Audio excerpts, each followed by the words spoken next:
the one walling people out when she decides to. So let's get right into it. Again, we're going on that Jules Veil. Classic. Love to see it. Maybe it's both Brunch and your place cover. That's what I was thinking as well. Oh man, I'm not gonna lie, I thought that was going to kill Kim. Nah, Pomme has the tools to make it back, but still, that was a very deep. No, I thought that was gonna purple. Oh, I didn't. I wasn't sure how low Kim was there. Pomme can make it back. Pomme always makes it back. Yeah, Pomme always makes it back. You got if that character ain't dead, she ain't getting ignited. But Beautiful weight on the side there. We see the booty scooty into that dash attack up air.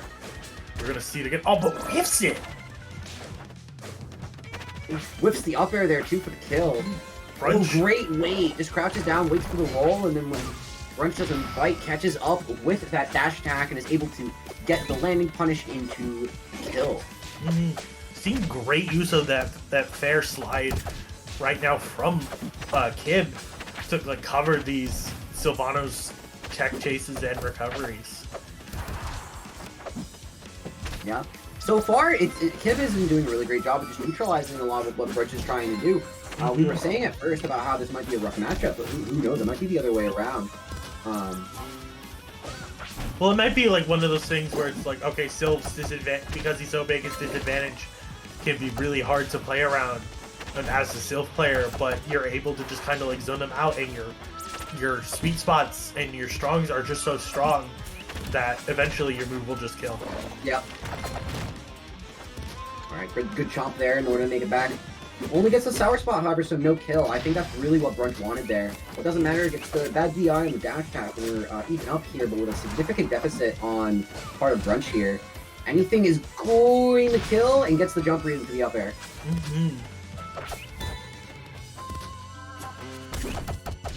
Alright, we're going to see what other bag of tricks that Brunch is going to pull out in this game one. I'd imagine at this point you're gonna take a breath and just probably focus on the adaptation part of the set rather than trying really hard to get this game. But who knows? With Rival is a very volatile game. You never know what's going to happen.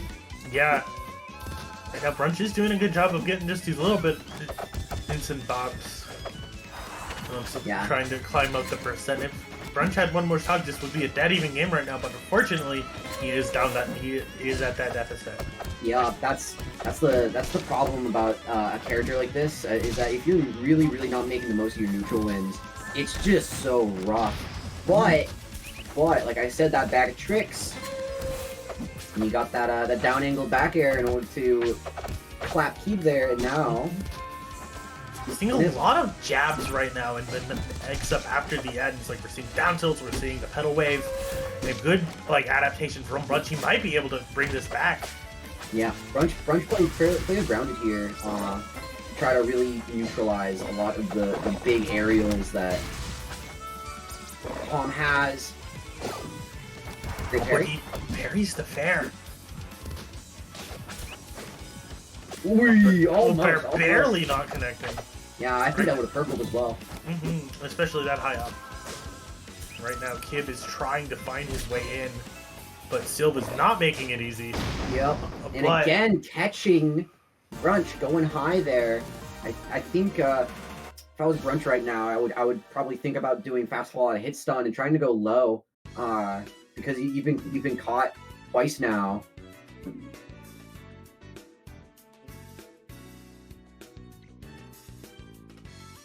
Looks like we do have running it back the Brunch staple. Yeah, I think Brunch just needs to do some adaptation. We might see some who knows? We might see some character from unfamiliarity. Pomme is a fairly rare character. You only see a couple of people playing the character. Kid is definitely one of the more well-known ones. It's really the only really notable Pommes that you're gonna be seeing like frequenting the online brackets are like Kib and Tabsky. Yeah, Tabsky's the other one. Yeah, but then again, their playstarts are so much different because Tabsky like loves using Vince. And then showering you in projectiles. Yeah, Kib. But Kib plays like this much more like melee Peach-esque. Yeah, very much more interactive and aggressive style. So even if you are like used to playing one, and that may not necessarily help you when you fight the other. Yeah. But still, Brunch is sitting at the stock lead right now. Great recovery from Kib there. I think that was a bit of a flub on Brunch's part. I feel like there could have been stuff he could have done on that edge guard, but he was able to make it back. But continuing getting these landing traps. You said that like it was a great recovery from Kib, and he did eventually get it back, but he ate like 70% for it. Hey, eating 70% is better than dying. So that's true. Sometimes you just got to accept the fact that you got hit for a chunk, and you just got to chunk back. That's true. And if there is any character that can chunk, it is Pomme. Yep. One thing I've really been noticing is we're kind of seeing Kib wait. Ooh, great call out. Or not great call out, excuse me. Great confirm. One thing we've been seeing Kib do a lot is a lot of really waiting on the wall there. Like really making sure he can get into a great position, because Pomme's got just amazing recovery, so you don't have to immediately wall jump and just spend all your resources trying to get back to stage. You can wait a bit down there. You can flank a little bit in order to really pick your spots. Right now, Kib slowly making this good, but get parried on the dash attack as Brunch starts his punish. Yeah, it's a bit of a reverse of game one. I think we're seeing some adaptation here from Brunch that we did not see in that first game. Yeah. And now it's Kib who's going to have to try to make that comeback here. I mean, I feel like Pomme is a pretty deep, like, I don't know. I'm not sure. I'm not sure whether or not this is a good comeback character or not. I feel like the character doesn't really have a lot of cheese that would lead to low percent kills. Like, you're not going to see them, like at high percent, they have some funky kill confirms that are a bit cheesy if you're not playing correctly, but not a lot of ways to like just kill you. No spikes, no funky like wall stuff to exploit, no ways to easily kill off the top of the sides and carry you there. So we're really going to have to see Kib grind out this last stock here from Brunch, I think. Right now, he's barely holding on right now. Yeah, great weight. I think Brunch was probably threatening a space where if Kib tried to fair dash back on the stage, he would have gotten caught, so Kib tried to wait, but Brunch knew that, did the Yomi, and got down tilt and was able to get the confirm and did the kill.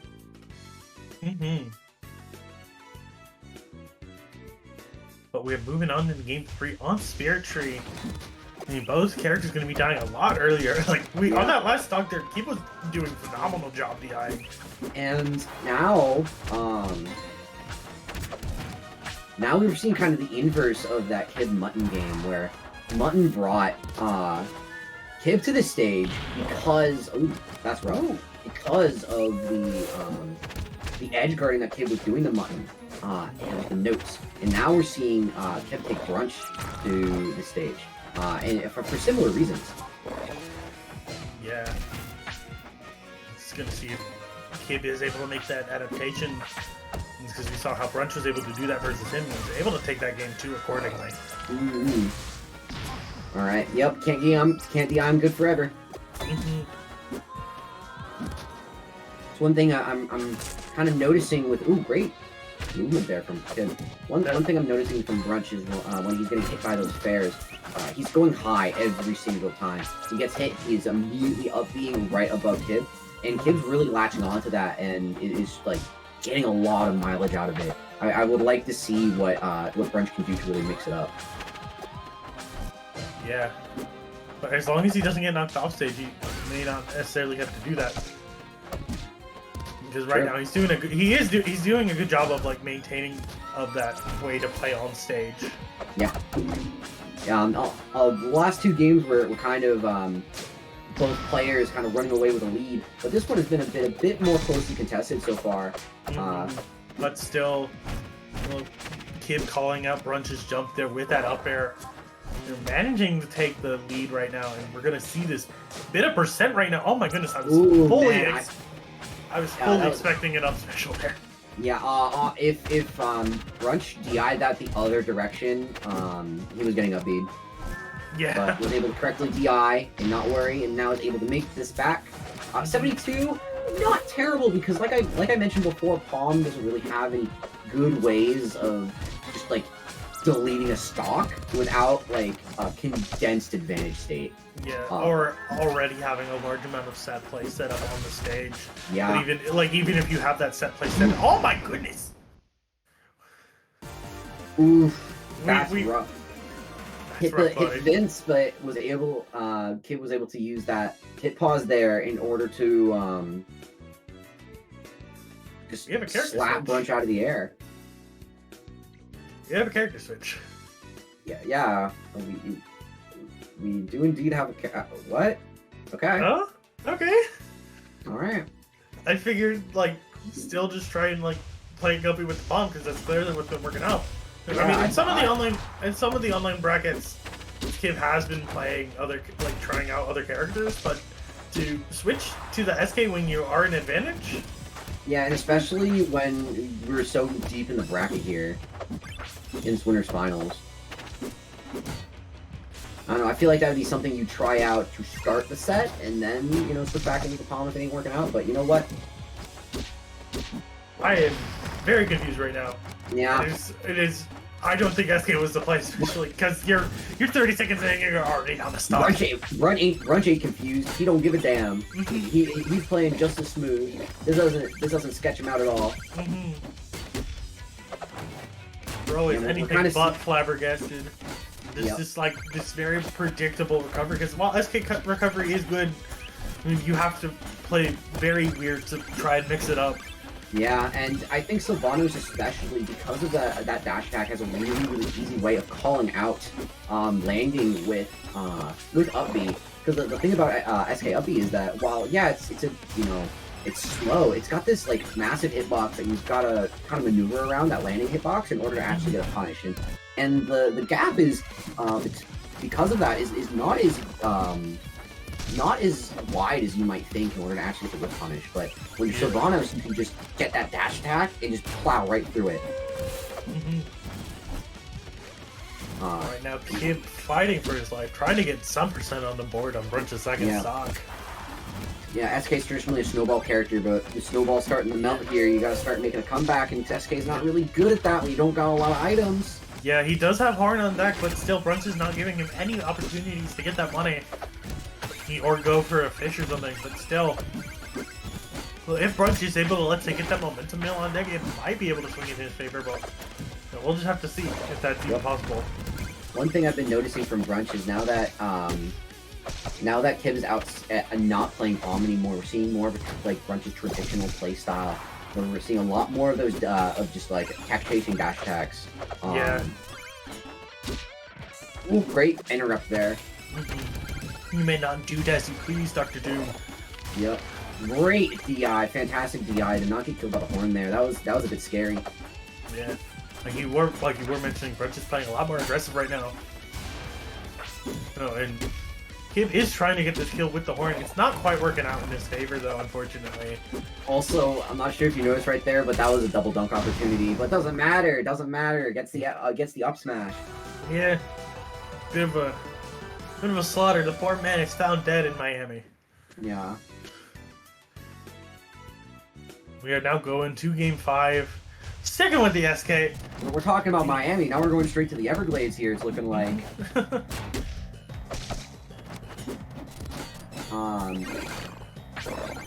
This is one of my Insta bans, so I know very little about the stage.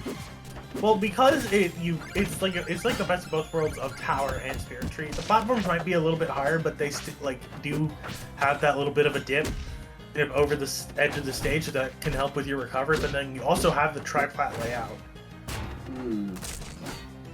So, like for a character like Adelaide, it's obviously not good, and that's why you always ban it as a character. But if you're a character that has a bit of a linear recovery, but also gets a lot out of a tri-plat layout, like let's say Claret or something, or Sylvanos, even though Brunch was being taken to this stage.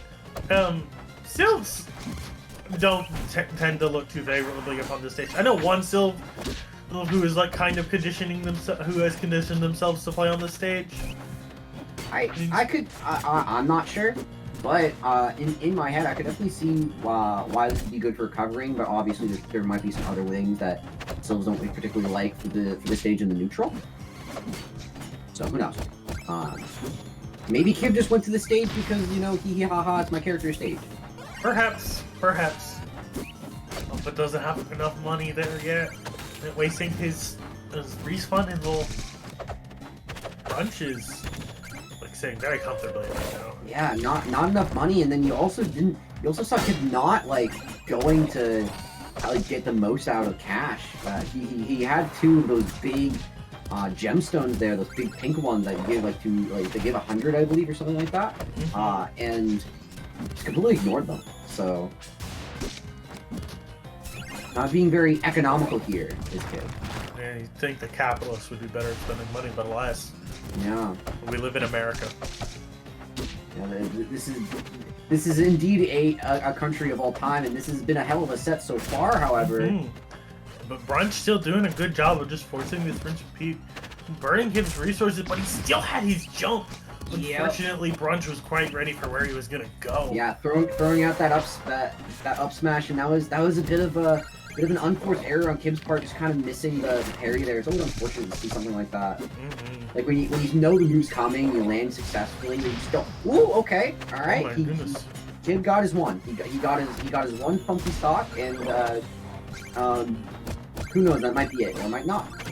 We'll have to see. He's throwing everything out right now. He's kind of cooking now. He is throwing it all out right now. That move's fun to DI. You gotta be careful. Because you DI in, you get hit 4 times. You DI out, you get hit 4 times. It's always fun. It's always fun. Yeah. Starting to get some momentum here, Kib. All right. Find the stock, and we're gonna see the momentum come on deck. It suddenly just got a lot more doable than it was before. With even stocks right here, it's 1 stock to 1 stock. It doesn't matter the percents; it's an even game.